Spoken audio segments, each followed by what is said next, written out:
I look at this at the Warzone results, and a lot of them stood out in terms of this was a great match, or this was a predictable outcome but still a great match, or whatever it may be. Warzone was great altogether, but obviously the two biggest talking points from the show were the women's championships, were women's championship matches. The Intensity and Severity brands crowned their inaugural women's champions at the Warzone show. Intensity crowned Alicia Sinclair as the new USW Women's Champion. Severity crowned Aphrodite as the new World Women's Championship or Champion, which is, honestly, we all saw that coming. When it came down to Call to Greatness and it was Aphrodite and Alicia Sinclair, the electricity that was in that building was undeniable. You knew that both performers, despite what brand they would be on or what position they would be on, you knew both of them would have main roles to play on the main roster. They would be immediately shuffled into a storyline, whether it would be for the world title or whether it be for a bragging rights kind of feud. You knew they were going to be doing something on the main level for the shows. And when it came down to the women's championship matches, they were essentially extremely predictable, no matter how well both Cindy Allison Jackson or Natalie Dawson did in the tournament itself. With the women's championship, we'll give our short review, I guess. No, short thoughts on both matches. We'll start with the USW Women's Championship. Cindy Allison Jackson and Alicia Sinclair. I thought it was a really good match. I thought it did extremely great things in introducing the audience to Cindy Allison Jackson's character. It's like Bailey. I want to say it's like Bailey, where she's extremely likable. She is extremely energetic. You find yourself easily able to be captivated by the want to support her in whatever the hell she does. She's just a person you can look to and go, you know what, she's an underdog I'd root for. But unlike the whole Bailey shtick where it's like hugging and I'm a big fan and, oh, fans, I love my fans. Cindy Allison Jackson's is just, you like me for a reason. I am who I am. I'm not going to change for anybody, but I will change for myself. If I'm finding something that I can't do, difficult to accomplish, I'm going to change whatever the hell I need to change in order to succeed. And in turn, you succeed. Which I think is a fantastic way about going about the whole kind of like soft-spoken, easily likable, yet still a pro wrestler character. Obviously, she had some great spots in the tournament itself. The whole underdog feat in the first round, which was fantastic.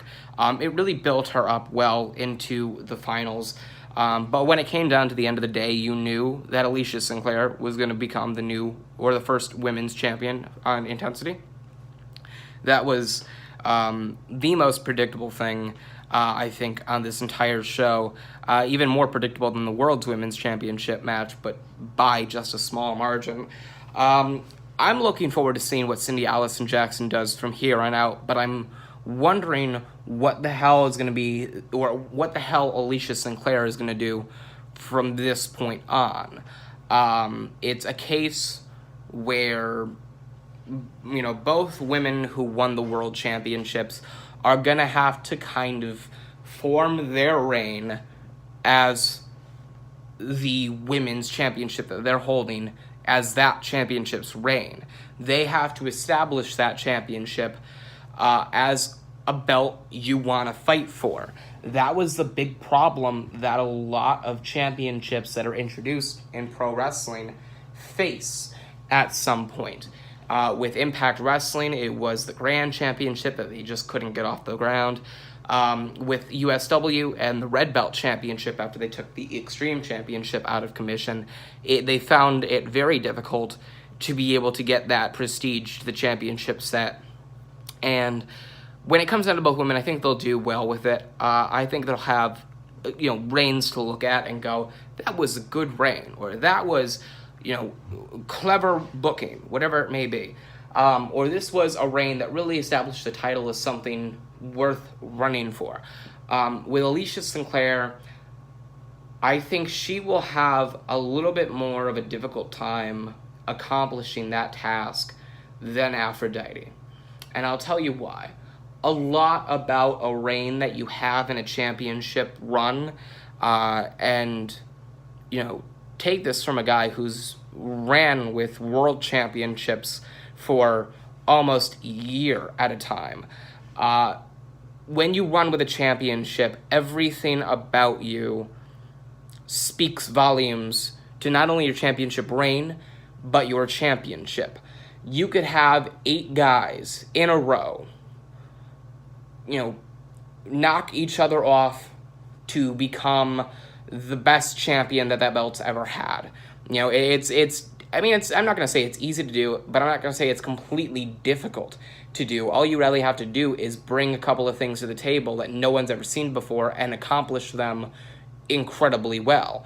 Philip Akron did that with the Blue Belt Championship. He had one run for the majority of 2017, and we're talking about whether he or Dwayne Porter or Dustin Raymond are the greatest Blue Belt champions of all time.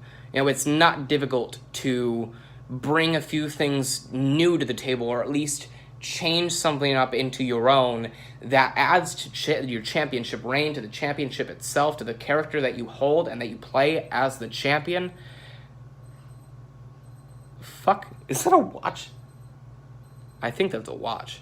Either way, it's not difficult to kind of mold a couple of different things into your own to, in turn, make your character more unique, your reign more unique, your championship more unique. Can that watch shut off? You can do that? Thank you. I'm sorry if you hear that in the background. But with Alicia Sinclair, it's a little bit different from her reign going forward than Aphrodite's. I thought you said you were going to turn off that watch. Can you do it now? Do you know where it is? There's a watch in the studio going a little bit haywire. I think it'll go off in a second. Probably less than a minute.